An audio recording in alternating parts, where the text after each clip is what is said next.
క్రొత్త నిబంధన గ్రంథము నుండి పేతురు వ్రాసిన మొదటి పత్రిక 3వ అధ్యాయము. అటువలే స్త్రీలారా, మీరు మీ స్వపురుషులకు లోబడి ఉండుడి.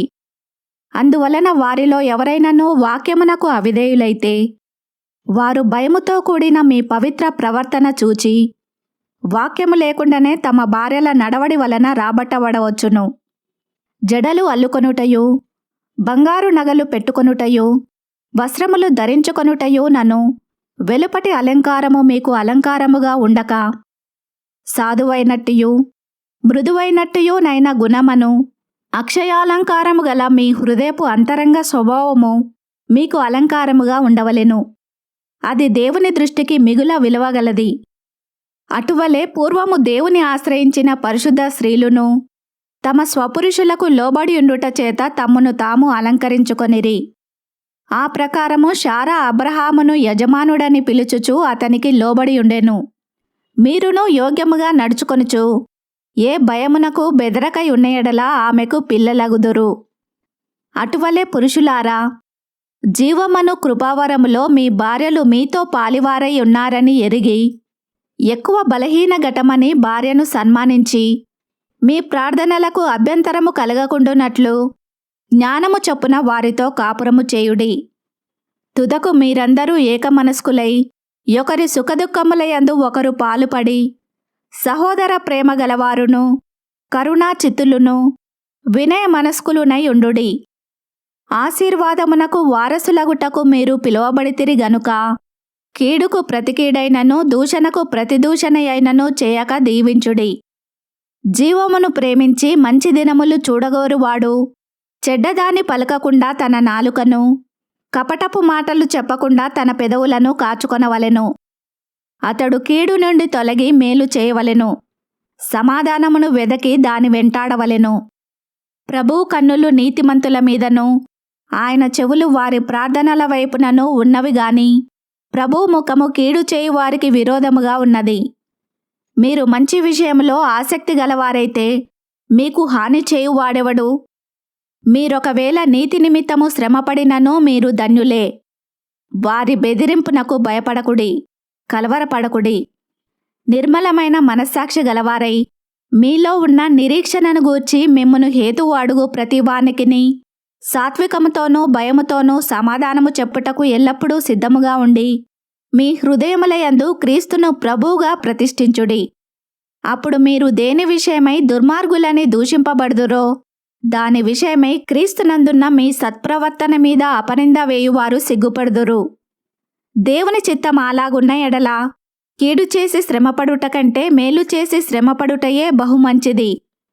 ఏలయనగా మనలను దేవుని యొద్దకు తెచ్చుటకు అనీతిమంతుల కొరకు నీతిమంతుడైన క్రీస్తు శరీర విషయములో చంపబడియు ఆత్మ విషయములో బ్రతికింపబడి పాపముల విషయములో ఒక్కసారే శ్రమపడెను. దేవుని దీర్ఘశాంతము ఇంకా కనిపెట్టుచుండినప్పుడు పూర్వము నోవహు దినములలో ఓడ సిద్ధపరచబడుచుండగా అవిధేయులైన వారి యొద్దకు అనగా చెరలో ఉన్న ఆత్మల యొద్దకు ఆయన ఆత్మస్వరూపుగానే వెళ్ళి వారికి ప్రకటించెను. ఆ ఓడలో కొందరు అనగా 8 మంది నీటి ద్వారా రక్షణ పొందిరి.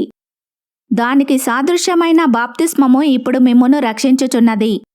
అదేదనగా శరీర మాలిన్యము తీసివేయుట కాదుగాని యేసుక్రీస్తు పునరుత్థాన మూలముగా దేవుని విషయము నిర్మలమైన మనస్సాక్షినిచ్చు ప్రత్యుత్తరమే.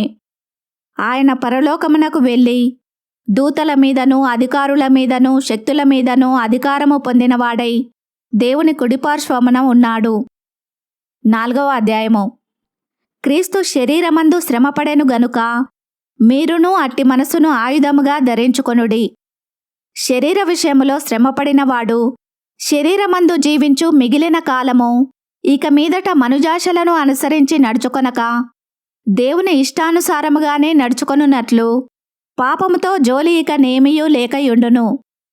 మనము పోకిరి చేష్టలు, దురాశలు, మద్యపానము, అల్లరితో కూడిన ఆటపాటలు, త్రాగుబోతుల విందులు, చేయదగని విగ్రహ పూజలు మొదలైన వాటియందు నడుచుకొనుచు అన్యజనుల ఇష్టము నెరవేర్చుచుండుటకు గతించిన కాలమే చాలును. అపరిమితమైన ఆ దుర్వ్యాపారమునందు తమతో కూడా మీరు పరిగెత్తకపోయినందుకు వారు ఆశ్చర్యపడుచు మిమ్మను దూషించుచున్నారు. సజీవులకును మృతులకును తీర్పు తీర్చుటకు సిద్ధముగా ఉన్నవానికి వారు ఉత్తరవాదులై ఉన్నారు. మృతులు శరీర విషయములో మానవరీత్యా తీర్పు పొందునట్లును, ఆత్మ విషయములో దేవుని బట్టి జీవించున్నట్లును వారికి కూడా సువార్త ప్రకటింపబడెను. అయితే అన్నింటి అంతము సమీపమై ఉన్నది. కాగా మీరు స్వస్థబుద్ధి గలవారై ప్రార్థనలు చేయుటకు మెలకువగా ఉండుడి. ప్రేమ అనేక పాపములను కప్పును గనుక అన్నింటికంటే ముఖ్యముగా ఒకని ఎడల ఒకడు మిక్కుటమైన ప్రేమ గలవారై ఉండుడి. సనుగు కొనకుండా ఒకనికి ఒకడు ఆతిథ్యము చేయుడి. దేవుని నానా విధమైన కృప విషయమై మంచి గృహ నిర్వాహకులై ఉండి ఒక్కొక్కడు కృపావరము పొందిన కొలది ఒకనికొకడు ఉపచారము చేయుడి. ఒకడు బోధించిన ఎడల దేవోక్తులను బోధించినట్టు బోధింపవలెను. ఒకడు ఉపచారము చేసిన ఎడల దేవుడు అనుగ్రహించు సామర్థ్యము నొంది చేయవలెను. ఇందువలన దేవుడు అన్నింటిలోనూ యేసుక్రీస్తు ద్వారా మహిమపరచబడును. యుగయుగములు మహిమయు ప్రభావమును ఆయనకుండునుగాక. ఆమెన్. ప్రియులారా, మిమ్మును శోధించుటకు మీకు కలుగుచున్న అగ్ని వంటి మహాశ్రమను గూర్చి మీకేదో ఒక వింత సంభవించున్నట్లు ఆశ్చర్యపడకుడి. క్రీస్తు మహిమ బయలుపరచబడినప్పుడు మీరు మహానందముతో సంతోషించు నిమిత్తము క్రీస్తు శ్రమలలో మీరు పాలివారయ్యున్నంతగా సంతోషించుడి. క్రీస్తు నామము నిమిత్తము మీరు నిందపాలైన ఎడల మహిమాస్వరూపి అయిన ఆత్మ అనగా దేవుని ఆత్మ మీ మీద నిలుచుచున్నాడు గనుక మీరు ధన్యులు. మీలో ఎవడునూ నరహంతకుడుగా గాని, దొంగగా గాని, దుర్మార్గుడుగా గాని, పరుల జోలికి పోవువాడుగా గాని బాధ అనుభవింప తగదు. ఎవడైనను క్రైస్తవుడైనందుకు బాధ అనుభవించిన ఎడల అతడు సిగ్గుపడక ఆ పేరును బట్టియే దేవుని మహిమపరచవలెను. తీర్పు దేవుని ఇంటి యొద్ద ఆరంభమగు కాలము వచ్చియున్నది. అది మన యొద్దనే ఆరంభమైతే దేవుని సువార్తకు అవిధేయులైన వారి గతి ఏమవును? మరియు నీతిమంతుడే రక్షింపబడుట దుర్లభమైతే భక్తిహీనుడును పాపియు ఎక్కడ నిలుతురు? కాబట్టి దేవుని చిత్త ప్రకారము బాధపడువారు సత్ప్రవర్తన గలవారై నమ్మకమైన సృష్టికర్తకు తమ ఆత్మలను అప్పగించుకొనవలెను. 5వ అధ్యాయము. తోటి పెద్దను, క్రీస్తు శ్రమలను గూర్చిన సాక్షిని, బయలుపరచబడబోవు మహిమలో పాలివాడనునైన నేను మీలోని పెద్దలను హెచ్చరించుచున్నాను.